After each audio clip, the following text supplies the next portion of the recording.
오늘 우리가 함께 나누실 말씀은 에스더 5장 1절에서 8절까지의 말씀입니다. 자, 1절입니다. 제3일에 에스더가 왕후의 예복을 입고 왕궁 안뜰 곧 어전 맞은편에 서니 왕이 어전에서 전문을 대하여 왕자에 앉았다가 왕후 에스더가 뜰에 선 것을 본즉 매우 사랑스러움으로 손에 잡았던 금규를 그에게 내미니 에스더가 가까이 가서 금규 끝을 만지니라. 왕이 이르되 왕후 에스더여 그대의 소원이 무엇이며 요구가 무엇이냐 나라의 절반이라도 그대에게 주겠노라 하니 에스더가 이르되 오늘 내가 왕을 위하여 잔치를 베풀어 싸우니 왕이 좋게 여기시거든 하만과 함께 오소서 하니 왕이 이르되 에스더가 말한 대로 하도록 하만을 급히 부르라 하고 이에 왕이 하만과 함께 에스더가 베푼 잔치에 가니라. 잔치에 술을 마실 때에 왕이 에스더에게 이르되 그대의 소청이 무엇이뇨 곧 허락하겠노라. 그대의 요구가 무엇이뇨 나라의 절반이라도 할지라도 시행하겠노라 하니 에스더가 대답하여 이르되 나의 소청 나의 요구가 이러하니이다. 내가 만일 왕의 목전에서 은혜를 입었고 왕이 내 소청을 허락하시면 내 요구를 시행하시기를 좋게 여기시면 내가 왕과 하만을 위하여 베푸는 잔치에 또 오소서. 내일은 왕의 말씀대로 하리이다 하니라. 아멘. 할렐루야. 에스더는 죽으면 죽으리라는 결단으로 금식을 하며 하나님께 기도하기 시작합니다.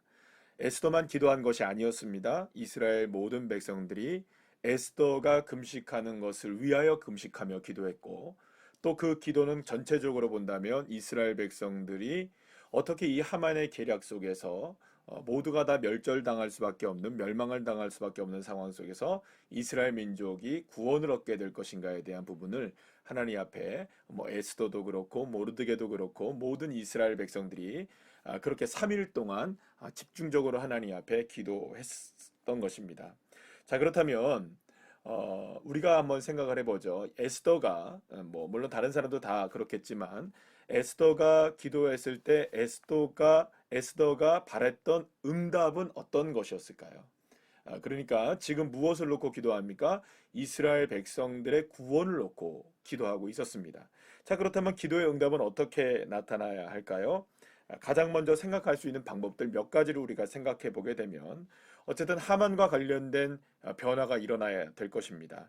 왜냐하면 하만이 이 모든 일들을 계획했기 때문에 어떻게 하면 하만이 이 계획을 바꿀 수 있느냐에 대한 응답이 나오면 그것이 응답이 될 수 있을 것입니다. 그렇다면 어떤 방법이 있을까요? 갑자기 하만이 죽는다든가 또 하만이 갑자기 마음이 변하여서 이 계획을 철회하기 위해서 왕에게 요청을 한다든가 그래서 지금 이제 날짜를 정해놓은 이 모든 상황 속에서 이 갑자기 하만이 마음이 바뀌거나 아니면 신변에 이상이 생긴다거나 이렇게 돼야만 뭔가 이제 문제가 풀려지게 될 수 있는 길이 열려집니다. 그렇다 할지라도 왕의 명령이 이제 변하지 못하게 되어 있는 상황 속에 있었기 때문에 실제로 신변의 이상이 일어난다고 해서 왕의 명령이 멈춰지지는 못할 것입니다. 어쨌든 간에 하만의 신변에 이상이 생긴다거나 그의 마음이 변화되지 않는다면 사실상 이 모든 일들에 있어서는 이 변화가 일어나지 않는, 그러니까 이스라엘 백성들이 구원이 실질적으로 드러나지 못하게 되는 상황이 될 것입니다. 그러니 응답이 된다는 것은 하만에게 있어서 어떠한 신변의 이상이 생긴다는 그런 이제 모습으로 나타날 수 있을 것입니다. 자, 두 번째 응답의 모습은 아하수에로 왕에게 관련된 것일 겁니다. 아하수에로 왕이 하만이 내린 결정을 철회하는 것이죠. 그러려면 어떻게 해야 됩니까? 다른 조서를 내려서 이 모든 일을 막게 하는 방법밖에 없는 겁니다. 그러면은 여러분들 이 하만의 모든 일들이 다 수포로 돌아가게 되고 이스라엘 백성들은 살아나게 될 것입니다. 자, 그런데 이렇게 이제 왕의 마음이 변화되는 것, 그것도 놀라운 일일 수 있을 것입니다. 자, 그리고 세 번째 하나를 생각을 해보게 된다면, 갑자기 페르시아 제국이 망하면 일이 다 끝나버리는 겁니다. 왜냐하면 왕이 망해버리면, 나라가 망해버리면, 지금 이게 내려진 조서가 무슨 소용이 있겠습니까? 다 이제 없어지게 되는 것이기 때문이죠. 그렇다면 여러분, 하나님은 어떤 방법을 사용하실까요? 하만의 마음을 바꾸실 수도 있는 것이고 왕의 마음을 바꿀 수도 있는 것이고 아니면 아예 그냥 페르시아를 멸망시킬 수도 있는 것입니다. 그래서 어떻게든 하나님께서는 이스라엘 백성들을 지금 멸망의 날이 다가오고 있는 이러한 상황 속에서 구원에 내시는 하나님이 되실 수 있는 것입니다. 그러니까 이런 모든 일들을 다 사용한다고 했을 때 어떤 방법이든 이런 모습들이 드러나야 한다는 것이죠. 물론 뭐 하나님은 이러한 방법보다 더 놀라운 방법을 사용하실 수 있을 것입니다. 어떤 방법이든 우리가 상상하고 우리가 생각하지도 못했던 방식으로 하나님은 얼마든지 이스라엘 백성들을 구원해 내실 수 있는 것입니다. 자, 그런데 에스더가 지금 하나님 앞에 기도했을 때 그 어떤 기도를 했을지를 우리가 한번 잘 생각해 보셔야 됩니다. 제가 오늘 본문의 말씀을 보게 되면 이제 우리가 어제 본문에서도 우리 함께 나눴던 것이기도 하지만 에스더는 왕 앞에 나가야만 이 모든 일들이 해결된다고 해결의 실마리를 찾을 수 있다고 생각했습니다. 왜냐하면 실제로 이 모든 일들 속에서 하만의 이 계략의 모든 것들이 왕의 조서로 이미 내려진 상황이기 때문에 이것을 철회할 수 있는 유일한 힘은 실제적인 힘은 왕에게 있었기 때문이었습니다. 왕이 이 조서를 철회하는 조서를 내리게 되면 이제 끝나게 되는 거니까. 그러나 현실적으로 어떤 어려움이 있었습니까? 왕이 부르지 않으면 나가지 못하는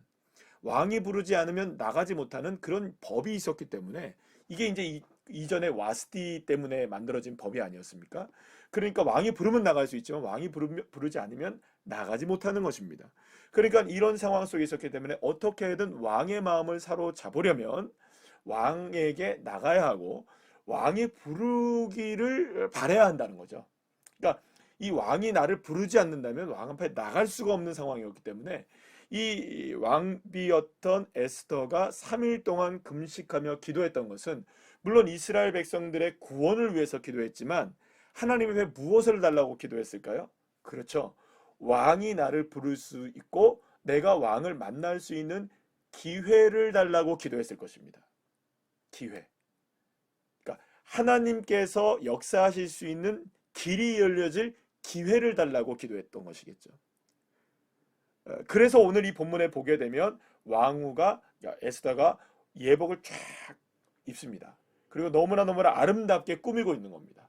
그리고 멀리서 왕이 볼 수 있는 곳에서 말하자면 있었던 것이죠.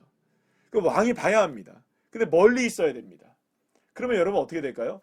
뛰어나야 되겠죠. 표시가 나야 되겠죠. 아름다워 보여야겠죠.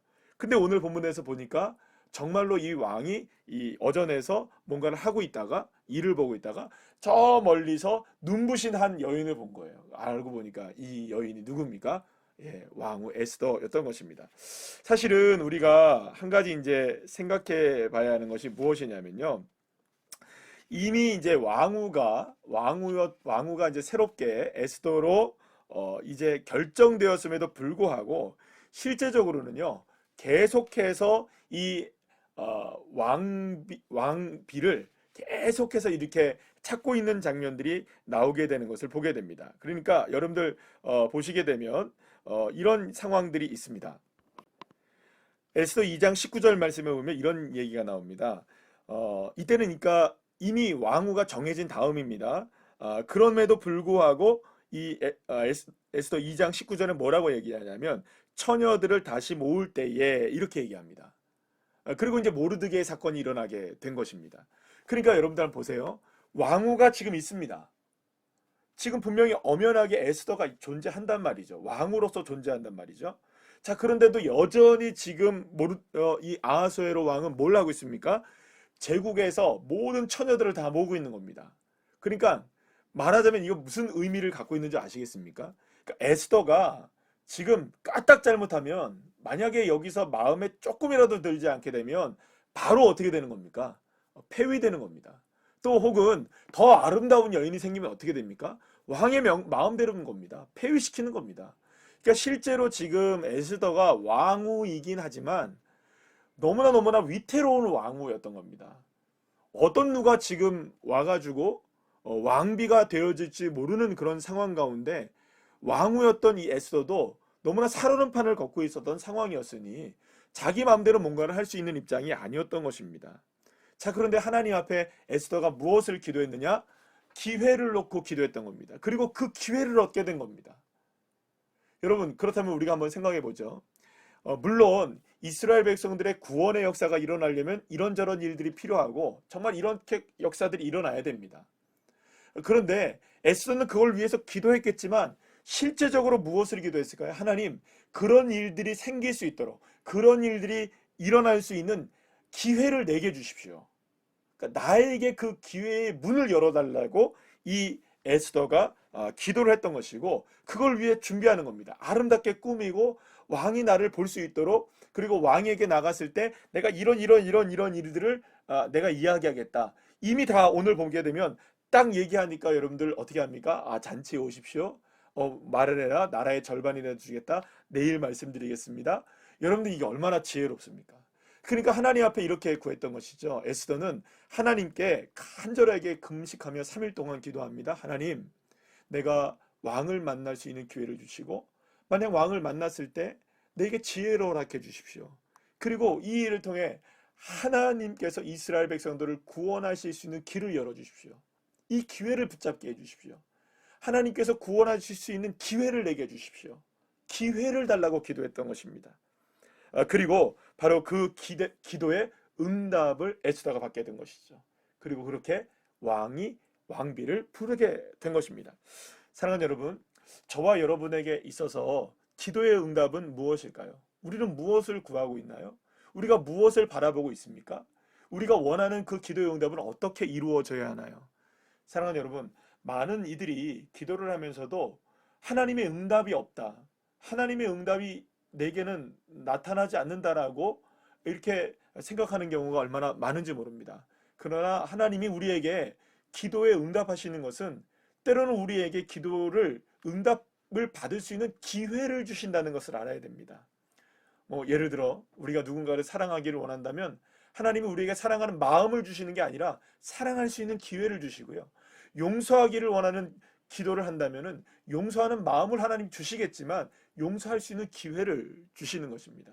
내가 만약에 어떠한 시험을 치러서 내가 어떤 시험을 치러서 합격이 되길 직장에 들어가고 학교에 들어가기를 원한다면 시험을 치를 수 있는 기회를 주시는 거겠죠. 직장을 들어갈 수 있는 기회를 주시는 거겠죠. 그러면 여러분 뭘 해야 합니까? 하나님 앞에 내가 예를 들어서 직장을 가기를 원한다? 그러면 여러분 이력서를 써야 되겠죠. 지원을 해야겠죠. 그 기회를 주님이 주시는 겁니다.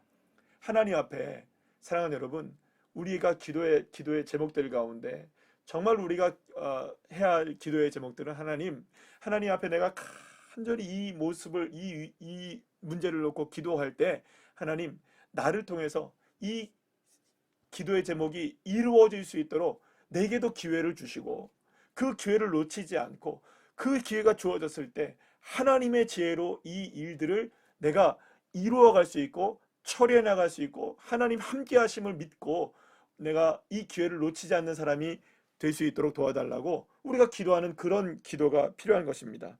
사랑하는 여러분, 기회가 응답임을 믿으시길 바랍니다. 응답이 기회로 주어진다는 것을 믿으셔야 한다는 것입니다. 그럴 때 그 기회를 하나님의 뜻대로 사용할 수 있는 지혜를 구하게 되고 그 지혜를 구할 때에 우리는 오직 주님의 뜻 가운데 우리가 행할 수 있게 되고 그것을 보시는 하나님께서는 그 기회를 붙잡은 우리들에게 하나님의 역사를 허락해 주시는 것입니다. 오늘도 우리가 살아갈 때 하나님이 저와 여러분에게 하나님의 뜻을 이룰 수 있는 기회를 주실 것이라고 믿습니다. 그 지혜를 잘 분별하여서 정말로 그 기회를 놓치지 않고 잘 붙잡아서 하나님께서 이루시는 놀라운 기적의 역사를 우리의 삶 속에서 주시는 기회를 붙잡음으로 말미암아 경험하게 되는 믿음의 자녀들 한 분 한 분들 다 되시기를 간절히 축복합니다.